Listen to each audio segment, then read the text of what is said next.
Go సంరక్షణలో హిందువుల యొక్క పాత్ర ఎలా ఉండాలి? హిందువులు అంటేనే గో సంరక్షణ చేయాలి.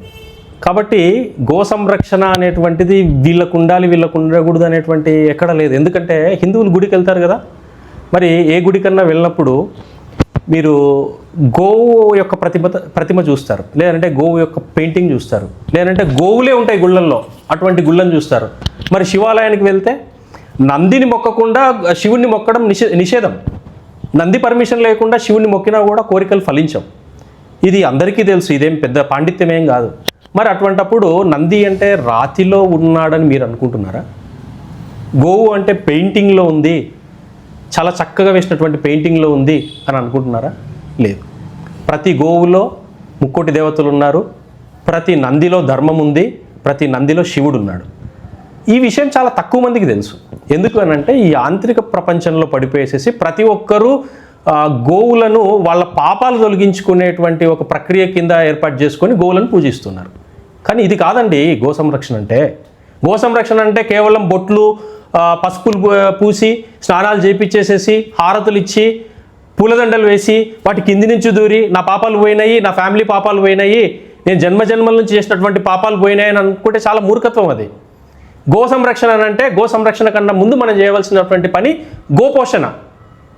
మరి ఇదే క్రమంలో నువ్వు మొక్కిన తర్వాత ఆ గోవుని కమేళాకి తీసుకెళ్తుంటే, లేదంటే అమ్మి మాంసం కోసం అమ్మడానికి తీసుకెళ్తుంటే నువ్వు నోరు మూసుకుని ఉంటే నువ్వు హిందువు ఎట్లయితావు?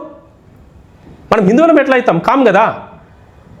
వేరే మతస్థుల కంటే తెలియదు వాళ్ళు ఎక్కడి నుంచో వచ్చారు, వాళ్ళ ధర్మం ఎక్కడి నుంచో వచ్చింది, వాళ్ళు కన్జ్యూమ్ చేస్తూ ఉన్నారు. వాళ్ళని ఎడ్యుకేట్ చేయవలసినటువంటి ఆవశ్యకత మనపైన ఉంది, కొట్లాడడానికి కాదు. కానీ మనం ఏం చేస్తున్నాము? కొంతమంది తెలిసి తెలియకపోయా వాళ్ళపైన కొట్లాడుతున్నాము. మనలో కూడా కొంతమంది మూర్ఖత్వంగా ఆ గోవులను ఎద్దులను అమ్ముతున్నారు కమేళాలకు. ఇది మర్చిపోయి మన వాళ్ళకు బుద్ధి చెప్పుకోవడం మనం మానేసేసి కేవలం పాపాలు పోగొట్టుకోవడానికి, పుణ్యాలు సంపాదించుకోవడానికి గో సంరక్షణ చేస్తున్నాం.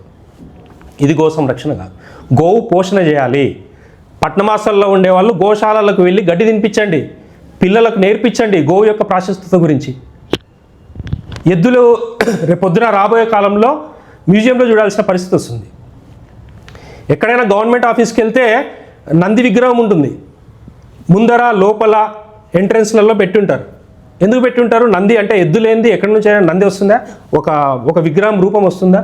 ఎందుకు పెట్టారు అని అంటే అది చాలా ఐడియాలజికల్ జంతువు కాబట్టి అక్కడ పెట్టుకున్నారు వాళ్ళు. దాన్ని మనం మర్చిపోతున్నాం, కేవలం రాతిని పూజిస్తున్నాం. కానీ అది కాదండి.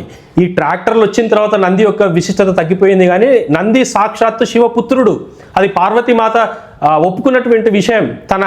తన కన్న కొడుకుతో సమానంగా నా కొడుకు అని పురాణాల్లో చెప్పిన గాథలు ఉన్నాయి పార్వతీమాత. మరి ఇవన్నీ మర్చిపోయేసేసి ఒక ఎద్దుని కానీ ఆవుని కానీ ఇంత కిరాతకంగా చంపుతుంటే మనం సంరక్షించుకోలేకపోతే ఎట్లా? కాబట్టి ప్రతి ఒక్కరూ మేల్కోండి. గో సంరక్షణ కోసం కొట్లాడొద్దండి ఎవరు, కానీ ప్రభుత్వాలను మేల్కొల్పండి. ఒక చిన్న పోస్ట్ కార్డు ద్వారా మీ పిల్లల ద్వారా మీ పిల్లల స్కూల్లో ఉన్నటువంటి పిల్లల ద్వారా, టీచర్ల ద్వారా ఒక స్కూల్ మొత్తం కలిసి ఉమ్మడిగా పోస్ట్ కార్డు పైన save cow and bulls, please stop beef export అనేటువంటి 2 సెంటెన్సెస్ రాయండి. గవర్నర్లకు, ప్రైమ్ మినిస్టర్లకు, ప్రెసిడెంట్ ఆఫీసులకు పంపించండి. పెద్ద ఖర్చేం కాదు. దీని ద్వారా ప్రభుత్వాలకు బలం పెరుగుతుంది. మా ప్రజల యొక్క వినతులు చాలా ఎక్కువ అవుతున్నాయి, మనం గో సంరక్షణ చేసుకోవడానికి టైం ఆసన్నమైంది అనేటువంటి అంశాన్ని వారికి తెలియజేయండి. వాళ్ళేం ఊరికే కూర్చోలేదు, వాళ్ళు కూడా మామూలు మనుషులే, వాళ్ళకు కూడా 24 గంటలే ఉన్నాయి. వాళ్ళు ఎంతో ఉన్నత స్థాయిలో పరిపాలిస్తున్నారు, దేశాన్ని కాపాడుతున్నారు, దేశం లోపల ఉన్నటువంటి ఎన్నో సమస్యలపైన పోరాడుతున్నారు, వాటి కోసం భర్జనలు పడుతున్నారు. ఇదే క్రమంలో మన నుంచి కూడా పోస్ట్ కార్డులు వెళ్తే గవర్నమెంట్ ఆఫీసులకు వాళ్లకు దాని యొక్క ఆవశ్యకత, ప్రాముఖ్యత తెలుస్తుంది. అప్పుడు వాళ్ళు పూనుకుంటారు. వెంటనే మనము బీఫ్ ఎక్స్పోర్ట్ ఆఫ్ చేయాలి. ఎందుకనంటే రాబోయే రోజుల్లో కౌ పాపులేషన్, బుల్ పాపులేషన్ తగ్గిపోయినందుకు మనం వీఆర్ ఇన్ సూప్. చెప్పాలి అని అంటే మనం భయంకరమైనటువంటి స్థితికి వెళ్ళిపోతూ ఉన్నాం.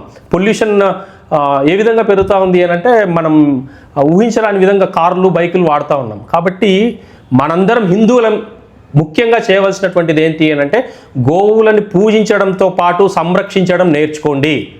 పట్టణమాసాల్లో ఉండేవాళ్ళు ఎడ్యుకేటెడ్గా చేయండి. పల్లెటూరులో ఉండేవాళ్ళు కమేళాలకు అమ్మనీయకుండా ఆపండి. ఎందుకు? పల్లెటూరులో ఉండే వాళ్ళకి తెలియదా? రైతులకు గడ్డి మేస్తే మీకేమన్నా ప్రాబ్లమా? లేదు కదా. అవి ఏం వేస్తాయండి? మన తిండి అయితే తినవు కదా. పొలాల్లోకి వస్తే ఒక దెబ్బ వేయండి, బయటికి పంపించండి. కరెంటు షాకులు ఇచ్చి చంపుతున్నారే, చుట్టూ ఎలక్ట్రిసిటీ, హై ఎలక్ట్రిసిటీ తీగలు పెట్టి వాటిని చంపుతున్నారే. ఇంత దుర్మార్గం, ఇంత ఘోరం ఎక్కడన్నా ఉందా? మీ తండ్రుల కాలంలో, అంటే మన తండ్రుల కాలంలో వాళ్ళు ఏ విధంగా వ్యవసాయం చేశారు? పశువులతోనే వ్యవసాయం చేశారు కదా, ఎద్దులతోనే వ్యవసాయం చేశారు కదా. మరి ఇప్పుడు ట్రాక్టర్లు వచ్చినాయని చెప్పి వాటిని చంపితే ఎట్లా? ఇది చాలా దుర్మార్గం, దౌర్జన్యం. ఇది చాలా శోచనీయమైన అంశం. కాబట్టి ప్రతి హిందువు పైన ఒక నిర్దిష్టమైనటువంటి బాధ్యత ఉంది. గోవులను, ఎద్దులను రక్షించుకోవాల్సినటువంటి బాధ్యత ఉంది. తద్వారా మాత్రమే మనం మన దేశాన్ని కాపాడుకుంటాం. ఈ అంశాన్ని మహానుభావులు, మునులు, ఋషులు, ఎంతోమంది స్వామీజీలు, సాధుజీలు కూడా నొక్కి నొక్కి ఒక్కానిస్తున్నారు. దయచేసి మీరు అర్థం చేసుకొని వ్యవహరిస్తారని చెప్పేసి నేను మనవి చేసుకుంటున్నాను.